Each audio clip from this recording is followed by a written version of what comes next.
E aí, obviamente, ele se apaixonou por uma das meninas que dançavam. Ele acreditou que ela estava ali só dançando por ele, né? Ela falou doçuras nos ouvidos dele e aí me inspirou a escrever O Amor da Luz Vermelha. Você pede uma música nos comentários e eu não só traduzo as letras e gírias, como interpreto a intenção subjetiva do artista. Sejam bem-vindos a mais um vídeo e como sempre, quando a gente celebra marcos grandes no canal, e dessa vez foi 6 mil inscritos, eu traduzo uma música minha e essa música tem o tema que é os segredos do strip club, né? Então aí, um tema polêmico, né? Um tema que chama a nossa atenção, principalmente a gente que não cresceu nos Estados Unidos, no Canadá ou nesses lugares que tem essas casas, né, de atividades peculiares, né, que eu cresci ali assistindo aqueles clipes do Guns N' Roses, Motley Crue, né, e as bandas sempre tinham essa conexão com o strip club, né, o GTA San Andreas, né, que tu podia entrar no strip club, ter as danças privadas, né, então todas essas coisas que permeavam aí a nosso imaginário e a gente ficava pensando assim, tá, mas como é que deve ser, né, eu sempre me perguntava assim, tá, mas os americanos, eles pagam para ficar só olhando, né? O que acontece lá dentro, assim, qual é o chamativo que tem de tu poder ficar olhando uma pessoa, mas aí tu paga, ela se dança na tua frente, depois vai embora e tu não, né? Não tem nada mais físico, mais intenso, né? É só tu vai lá com uma vontade, tu paga para olhar e fica com mais vontade ainda, né? Então isso aí sempre me chamava atenção e era uma dúvida que eu respondi vivendo no Canadá, né? Já faz mais de 10 anos que eu fui para lá, então eu tinha muita curiosidade aí sobre como funcionava esses clubes aí, né? De nudez, né?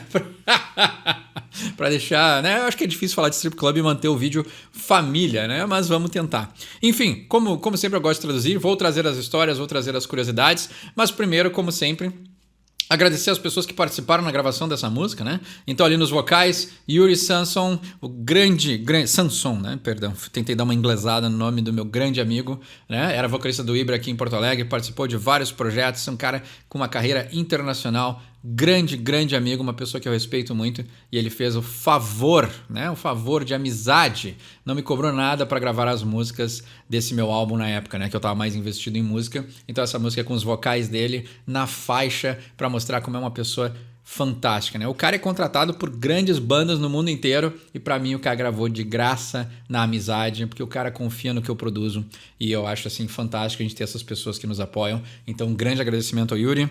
Na batera é a Anna Miley, uma belga que eu conheci na Inglaterra, grande amiga, excelente baterista, uma pessoa muito dedicada, também gravou aí as bateras pra mim na parceria e acho que assim, isso que é muito legal também de saber desse processo é que pessoas que acreditam no que eu faço. Eu sempre falo isso quando eu traduzo as minhas músicas, mas ver que eu conheci pessoas tão talentosas que emprestam o seu talento porque acreditam no meu talento. Isso é fantástico. Isso é absolutamente fantástico. Agradeço do fundo do coração a essas pessoas por terem me ajudado. Kenya e Kinara, duas irmãs que cantam demais, fazem os backing vocals nessa música exatamente do jeito que eu sempre quis. Então, aquele vocal feminino cheio de harmonias para dar aquela intensidade no som na hora do refrão. Após o solo ali, uma delas faz um solo vocal ali, aí aquele vozeirão salta assim, é demais. É tudo que eu sempre quis numa música e eu consegui produzir nesse som com a ajuda dos meus amigos, das meninas que cantaram.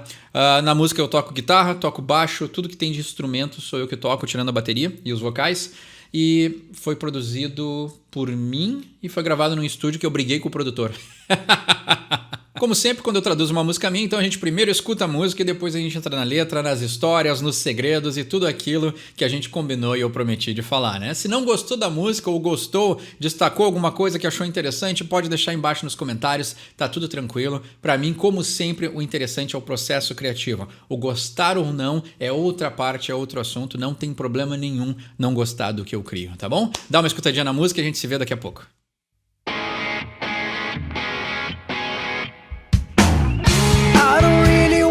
Capture you. You're happy in the wild. You're a creature that will always be lovely and free. So give me red line love. Red line love. Baby, give me red line love. Your love is a lie. I don't mind. So give me red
Escutada a música, então vamos para os grandes segredos, né? Eu prometi, eu vou cumprir. O que aconteceu? Eu cheguei no Canadá para estudar, então eu tinha 30 anos na época.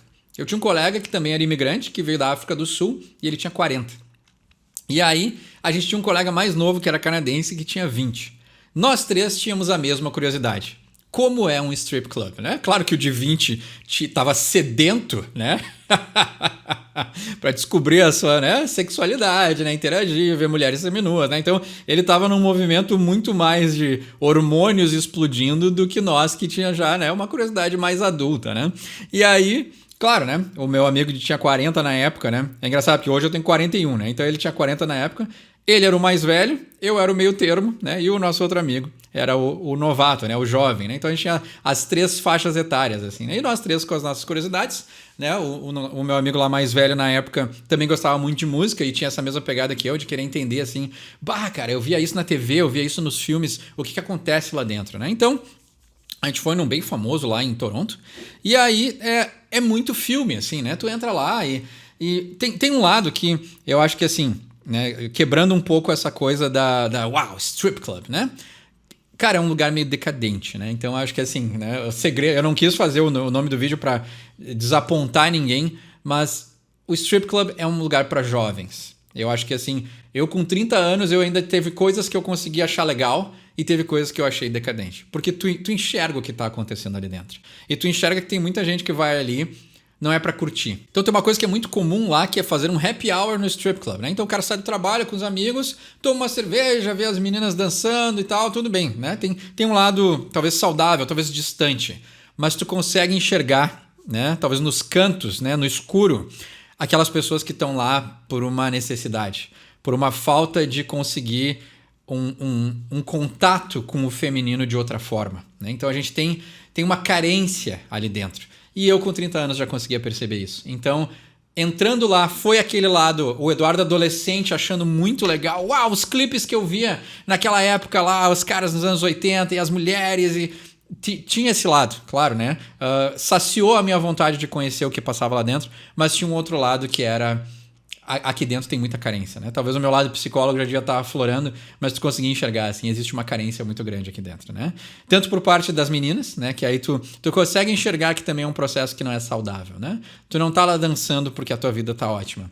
Tu não tá lá dançando porque tu tem um amor te esperando em casa. Tu tá lá dançando porque tu tem uma carência. Tu tá lá dançando porque é uma relação objetal, né? Então hoje não é um vídeo de psicologia, não vou entrar tanto assim nessa parte profunda, porque eu entendo que tem o lado também que é o rock and roll do strip club, né? Focando nesse lado mais malicioso do strip club, né? Pra não deixar o vídeo tão deprê assim, né? Porque pra mim foi um lado de... Tá, realizei a curiosidade que eu tinha, mas também teve uma decepção. Mas aí, tipo... Até porque nos strip clubs hoje não toca rock, então... Não era Guns N' Roses que estava tocando lá, né? Era rap, essas músicas eletrônicas, ou que seja, era o que estava na moda na época, né? Então também já quebrou um pouco de... Não era o Slash que estava ali embalando a noite, né? Então também já... É a mesma coisa de chegar na Inglaterra esperando que as pessoas ainda sejam fãs de Beatles, né? Não é mais tanto assim. Os jovens de hoje já não têm tanto esse apego, né? Abbey Road ainda é um marco, mas tem muita gente que só passa em Abbey Road para ir trabalhar e não quer saber que os Beatles atravessaram aquela rua, sabe? O mundo andou e a gente às vezes fica meio travado nessas memórias que a gente tinha de querer conhecer como as coisas eram quando a gente era adolescente, né? E aí o que acontece? As meninas estão dançando, o cara vai lá e põe dinheiro, igual aos filmes, exatamente igual aos filmes, né? E aí eu perguntei assim, tá, mas o que é a dança privada, né? Aí o cara, tu vai ali, né? E ela fica contigo num lugar reservado, né? Igual ao San Andreas, né? Igual ao videogame, né? E aí eu tipo, fiquei curioso, tá, mas e qual é a diferença, né? Tá, tu tá no palco, tá, agora vai dar uma dança privada, tipo assim, o que acontece? E aí, esse meu amigo mais velho foi a cobaia, né? E aí ele foi ali, e o que aconteceu? Ele disse que na dança privada é onde a moça ofereceu para ele troca monetária por algo a mais, né? Então, existe o a mais, só que ele fica como, né, os americanos, né, na América do Norte, uma sociedade muito mais reprimida. A dança privada é a desculpa para tu fazer a transação monetária para conseguir algo físico, né? Então a gente tem ali algo que fica muito mais escondido. E para mim isso não fazia sentido nenhum, né? Por que que talvez fosse uma ingenuidade minha achar que uma dança privada seria algo que só seria distante, né? Mas não. Né? Não é a moça no palco dançando e depois ela só dança na tua frente. Não, o privado é porque tem mais coisas acontecendo ali no fundo, né? Nos bastidores, né? Nos segredos. Né? E aí trazendo para a letra da música, que é uma letra curtinha, mas aí eu fiz baseada nesse amigo mais novo que, obviamente, né? Viu todo aquele estímulo, né? Não tinha uma mente que conseguia perceber a carência que estava dentro daquele lugar, né? E talvez a própria carência dele, né? Que é essa vontade de... Eu talvez não esteja conseguindo me relacionar com uma pessoa num modo tradicional, então eu vou lá na casa de nudez, né? E aí, obviamente, ele se apaixonou por uma das meninas que dançavam, ele acreditou que ela estava ali só dançando por ele, né? Ela falou doçuras nos ouvidos dele, e aí me inspirou a escrever O Amor da Luz Vermelha, né? Então a luz vermelha para nós no Brasil tem essa conotação, né, de transação monetária por amor, muito entre aspas, e aí foi exatamente o que aconteceu com ele, né? O strip club não deixa de ser uma casa de luz vermelha, mas é uma coisa muito mais velada, muito mais escondida, né, dos olhos, né? Claro que depois tu sabe o que acontece lá dentro, não é mais tão velado assim, mas para quem olha de fora tem níveis, né? Tu pode ali tomar uma cerveja com os amigos e ir embora para casa, né? Mas tu também pode ir para os bastidores, que a coisa fica mais sombria, né? E aí ele se apaixonou na luz vermelha, né? Então o amor de luz vermelha é totalmente irônico, né? Porque não existe amor nesse lugar, né? É uma transação monetária. Claro que eu e meu amigo mais velho, a gente disse, né, para esse nosso colega, cara, isso aí é uma ilusão, né? Ela não tá apaixonada por ti. E, obviamente, ele com seus 20 e poucos anos explodindo de hormônios e carência afetiva, ele disse, não, eu sei que ela gosta de mim, não sei, a gente vai se falar, ela me deu o telefone, não sei o que lá. E aí começou essas coisas assim, que tu vê que né? Ela se aproveitou de um jovem inocente, né? Ele era muito, né, o bom menino, o correto, né? Ele mal bebia quando a gente conheceu ele, depois virou um alcoólatra. Não, tô brincando. Não, a gente sempre, né, graças a Deus, eu sempre tive uma relação muito boa com a bebida. Graças a Deus, quando eu fui embora do Canadá, o pai dele chegou a chorar conversando comigo, dizendo que eu fui uma boa influência pro filho. Então, muitas vezes eu disse pra ele, cara, não cai nessa, já sou um pouco mais velha, deixa eu te falar. E eu também ajudei ele a se desfazer dessa ilusão, né? Durou um tempinho ali, mas aí eu e esse outro amigo também mais velho, a gente martelou tanto na cabeça dele que ele acabou se ligando, depois conheceu uma menina na faculdade, tudo certo, né? Então, é legal também poder ser um exemplo positivo. Muito melhor do que... Hoje eu vejo isso, né? Como um cara mais velho, muito melhor ter sido um exemplo positivo para um cara mais novo do que ter sido o cara do strip club que foi lá e... Eu perdi a minha janela de ter curtido esse momento quando eu era mais novo, ou talvez até de ter tido meus 20 e poucos anos e ser enganado, né, pelas luzes vermelhas dessa casa né, que deixa o cara ali iludido com essa magia, entre aspas, né? Porque é um lugar sedutor, né? Óbvio, né? Essa é a transação, né? É um lugar que te vende a ideia de que tu tá te divertindo, que lá todo mundo tá feliz, que o sexo é essa coisa que tem que ser vivida, vivenciada, explorada, né?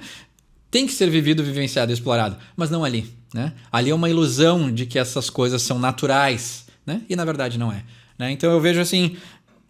Teve a minha decepção, acho que foi muito legal ter tido essa experiência, porque eu fui ali, eu vi como é que era, eu consegui aproveitar, foi legal, dei risada, me diverti com os meus amigos, tenho essas memórias, saiu uma música que eu considero muito legal dessa experiência, ao mesmo tempo que foi muito melhor ter sido uma influência positiva para um jovem do que ter sido o cara do strip club que fez coisas e, sabe? Eu acho que assim, mostrou um amadurecimento que eu fico muito mais feliz de ter vivido essa experiência de outra forma, né? Ou que no meu imaginário adolescente eu teria vivido essa experiência, né? Então, dei risada, tomei minha cerveja, ri com os meus amigos, tenho memórias legais, saiu uma música boa, que eu considero boa, e aí...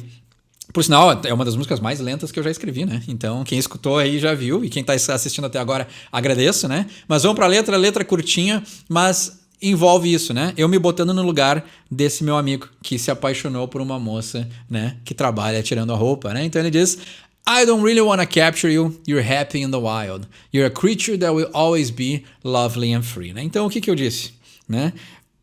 Essa ideia de que ele estava tão apaixonado por ela que ele aceitava o que estava acontecendo, né? Ele ficou cego a respeito do que acontecia lá dentro, né? Então ele diz, eu não quero te capturar, você está feliz na selva, né?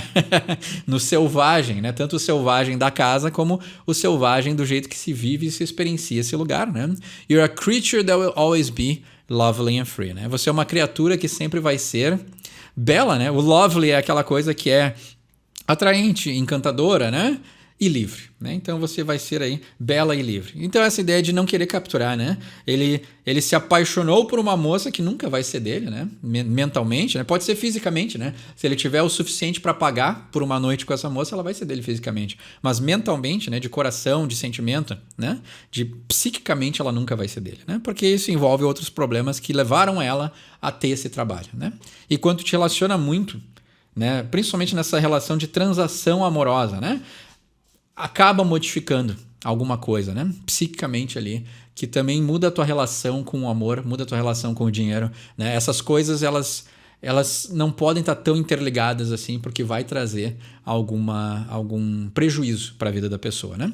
Então essa ideia de que ele aceita, né? Ele está tão apaixonado que ele aceita que ela é uma criatura da noite, né? Creatures of the Night, do Kiss, né? Também tá aí, ó, mais um exemplo, né?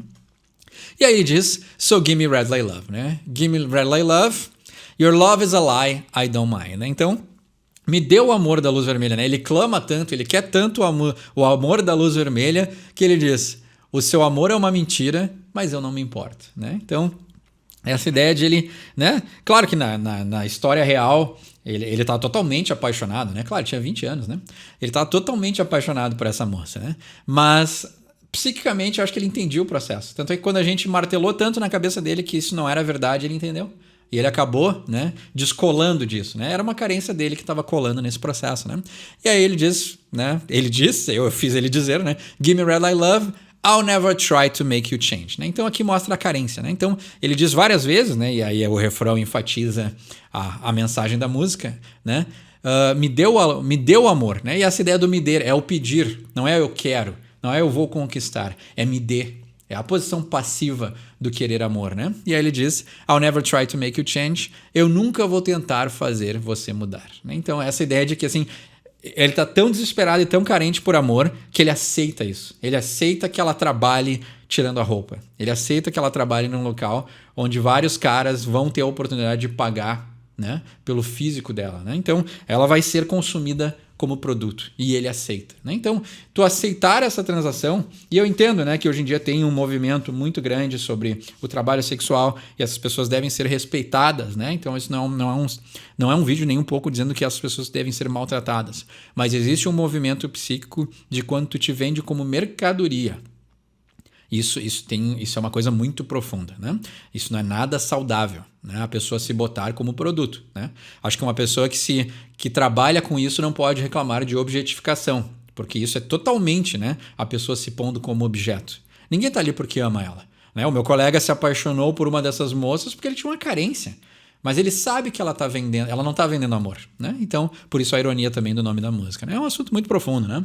E aí ele diz, e desculpa quem esperava que fosse uma história muito picante e muito forte, porque não é, né? Na verdade foi eu satisfazer a minha curiosidade e ao mesmo tempo me decepcionar com o processo que acontecia, né? E aí no verso 2 ele diz, so many try but they don't understand, you cannot be tamed.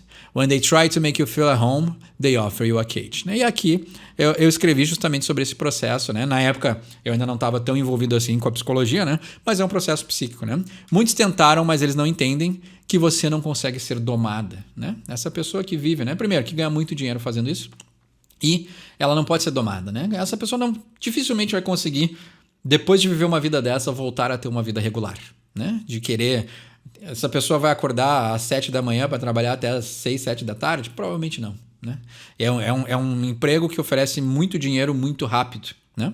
E tem muitos benefícios, né? Ao mesmo tempo tem muitas armadilhas. Então, tu conseguir sair disso e voltar a ter uma vida regular é muito, né? Muito difícil. E por isso ela não consegue ser domada, né? When they try to make you feel at home, they offer you a cage. Né? Então, para esse tipo de pessoa, né? Que tem essa personalidade, essas carências e trabalha com isso, quando eles tentam fazer você se sentir em casa, eles te oferecem uma jaula, né? Então, esse seria o processo, né? Ele conheceu essa menina, se apaixonou. No momento que ele tentasse se relacionar com ela e exigir dela um relacionamento normal, tradicional, né, que tem suas responsabilidades, né, e seus acordos, seus contratos, né, todo relacionamento tem contratos, ele talvez em algum momento acabasse decepcionando com essa ideia de que ela não é a parceira dele, né? Enquanto ele deixa ela ali na casa de nudez, né, existem outras pessoas consumindo ela como produto, né? E eu acho que isso aí é um processo muito, né, profundo, elevado, psíquico, né, que fala das duas pessoas, né? Não existem culpados aqui. Não é uma tradução e uma fala de culpabilização, mas é uma fala de o meu amigo carente se conectou com alguém que só conseguia oferecer o corpo, né? E aqui é que entra, né? Alguém que não consegue conquistar o psíquico de uma outra pessoa se apaixona por alguém que só consegue oferecer o físico, né? Que também não tem o psíquico para oferecer. Curioso, né? E é assim que os traumas, né, se interconectam, né? Assim, as peças do quebra-cabeça se encaixam perfeitamente, né? E aí foi onde existiu a minha decepção, né, com o que acontece lá dentro, mas ao mesmo tempo eu não me arrependo, porque foi uma experiência muito legal. Novamente, né, saiu uma música que eu gosto muito desse processo todo e foi um aprendizado. E tem memórias ali, né? E essas amizades eu mantenho até hoje, são pessoas que eu gosto muito. E como sempre, agradeço aqueles que me ajudaram a criar essa música e agradeço as pessoas que assistem o canal, né? No final, esse vídeo foi de celebração aos 6.000 inscritos. E como sempre, a gente pode continuar essa conversa nos comentários, pode me dizer aí se gostou ou não da música, o que achou dessa história, né? Se entende esse processo, se já foi em alguma dessas casas de nudez, né? Pode deixar aí tudo embaixo nos comentários. E como sempre, meu nome é Eduardo, esse é o Sorry from English, e quem sabe inglês tira suas próprias conclusões.